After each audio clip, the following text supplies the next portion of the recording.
हूर की माँ फिर से एक दफ़ा एक मनगढ़ंत कहानी बनाकर अपने शौहर को सुना रही है और ऐसी दास्तान बना रही है जिसका कोई नामो निशान नहीं। सिर्फ अपने बेटे के इस सारे गुनाह को छुपाने के लिए उसे इतना झूठ बोलना पड़ा है कि उसको खुद समझ नहीं आ रही है। दावर का तो अंदर से जिक्र ही मिट गया। दावर की जगह एक लड़का लग चुका है, यानी कि पूरे तरीके से कहानी को चेंज कर दिया गया है। क्योंकि हूर का बाप हूर के लिए काफ़ी परेशान है और वो बार बार पूछता है अपनी बीवी से कि आखिर सारा माजरा क्या हुआ। लेकिन जी आप देखेंगे कि जैसे ये सारी कहानी सुनाई जाती है, हूर का बाप कहता है कि मुझे तुम पे पूरा यकीन है, तुम कुछ भी गलत नहीं कर सकती हो। लेकिन जी दूसरी तरफ उसकी माँ से दिल से दानी उतर चुका है और वो कहती है कि मुझे यकीन नहीं आ रहा कि कोई अपनी बहन के साथ ऐसा कैसे कर सकता है।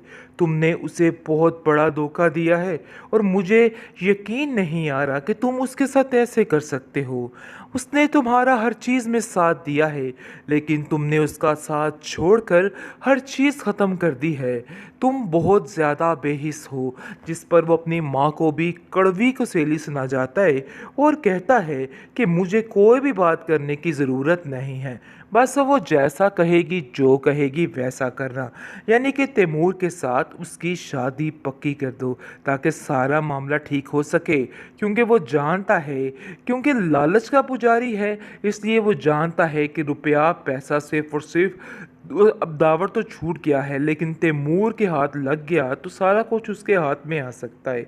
जिसकी वजह से वो इस चीज़ के पीछे पड़ चुका है और कहता है कि बस अब ये बात तो तय है, दावर को अपने दिलो दिमाग से निकाल दो और तैमूर का ख्याल अपने दिल में लाना शुरू कर दो। यानी कि सही तरीके से वो अपनी माँ को समझाने लग जाता है। लेकिन हूर अब की दफ़ा साफ साफ इनकार कर देगी और सबको कहेगी कि नहीं, मैं ऐसा नहीं कर सकती हूँ। मैं जानती हूँ कि आपको अपने बेटे की खुशियाँ काफ़ी अजीज़ हैं, लेकिन अब मैं अपनी ज़िंदगी में आगे बढ़ूँगी और कहीं पीछे मुड़ के नहीं देखूँगी। जिस पर आप देखेंगे कि तैमूर उसको समझाता है कि देखो, तुम चाहे लाख बढ़ो आगे, लाख कोशिशें करो, लेकिन मैं तुम्हें सिर्फ इतना कहना चाह रहा हूँ कि अपने दिमाग को ठीक करो और जो रास्ता मैं तुम्हारे लिए चुन रहा हूँ ना, उसको तुम क्यों नहीं एक्सेप्ट कर पा रही हो। देखो, यही तुम्हारे लिए बेहतरीन रास्ता है। जिसको सुनकर साफ साफ वो आगे से जवाब दे देगी और कहेगी कि नहीं, ऐसा नहीं हो सकता।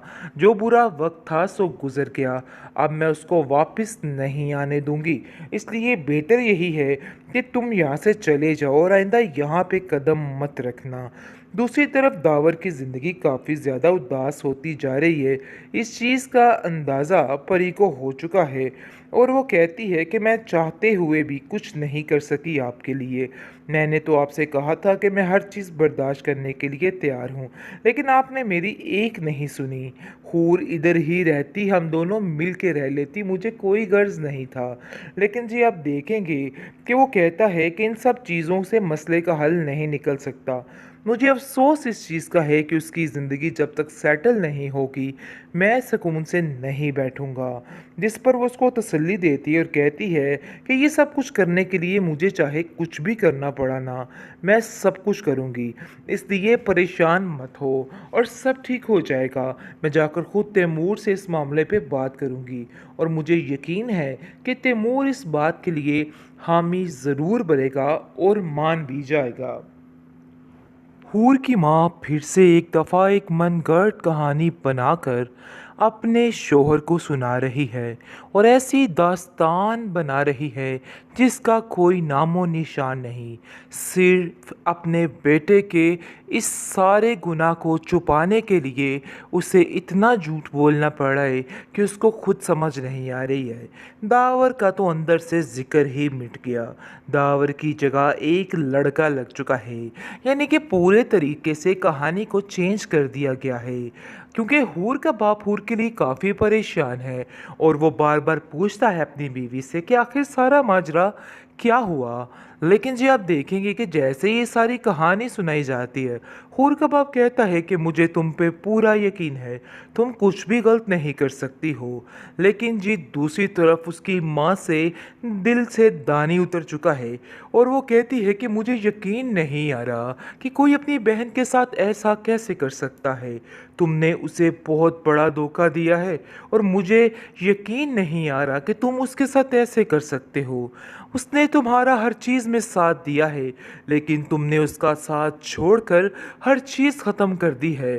तुम बहुत ज़्यादा बेहिस हो।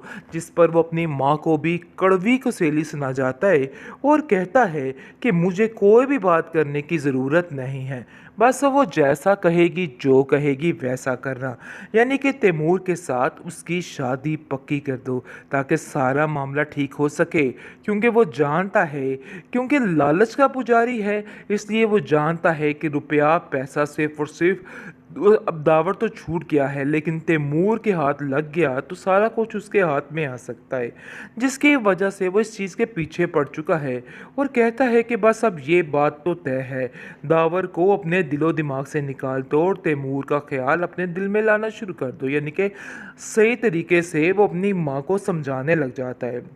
लेकिन हूर अब की दफ़ा साफ साफ इनकार कर देगी और सबको कहेगी कि नहीं, मैं ऐसा नहीं कर सकती हूँ। मैं जानती हूँ कि आपको अपने बेटे की खुशियाँ काफ़ी अजीज़ हैं, लेकिन अब मैं अपनी ज़िंदगी में आगे बढ़ूँगी और कहीं पीछे मुड़ के नहीं देखूँगी। जिस पर आप देखेंगे कि तैमूर उसको समझाता है कि देखो, तुम चाहे लाख बढ़ो आगे, लाख कोशिशें करो, लेकिन मैं तुम्हें सिर्फ इतना कहना चाह रहा हूँ कि अपने दिमाग को ठीक करो और जो रास्ता मैं तुम्हारे लिए चुन रहा हूँ ना, उसको तुम क्यों नहीं एक्सेप्ट कर पा रही हो। देखो, यही तुम्हारे लिए बेहतरीन रास्ता है। जिसको सुनकर साफ साफ वो आगे से जवाब दे देगी और कहेगी कि नहीं, ऐसा नहीं हो सकता। जो बुरा वक्त था सो गुजर गया, अब मैं उसको वापस नहीं आने दूंगी। इसलिए बेहतर यही है कि तुम यहाँ से चले जाओ और आइंदा यहाँ पे कदम मत रखना। दूसरी तरफ दावर की ज़िंदगी काफ़ी ज़्यादा उदास होती जा रही है। इस चीज़ का अंदाज़ा परी को हो चुका है और वो कहती है कि मैं चाहते हुए भी कुछ नहीं कर सकी आपके लिए। मैंने तो आपसे कहा था कि मैं हर चीज़ बर्दाश्त करने के लिए तैयार हूँ, लेकिन आपने मेरी एक नहीं सुनी। हूर इधर ही रहती, हम दोनों मिल के रह लेती, मुझे कोई गर्ज नहीं था। लेकिन जी आप देखेंगे कि वो कहता है कि इन सब चीज़ों से मसले का हल नहीं निकल सकता। मुझे अफ़सोस इस चीज़ का है कि उसकी ज़िंदगी जब तक सेटल नहीं होगी, मैं सुकून से नहीं बैठूँगा। जिस पर वो उसको तसल्ली देती है और कहती है कि ये सब कुछ करने के लिए मुझे चाहे कुछ भी करना पड़ा ना, मैं सब कुछ करूँगी। इसलिए परेशान मत हो और सब ठीक हो जाएगा। मैं जाकर खुद तैमूर से इस मामले पे बात करूँगी और मुझे यकीन है कि तैमूर इस बात के लिए हामी ज़रूर बनेगा और मान भी जाएगा।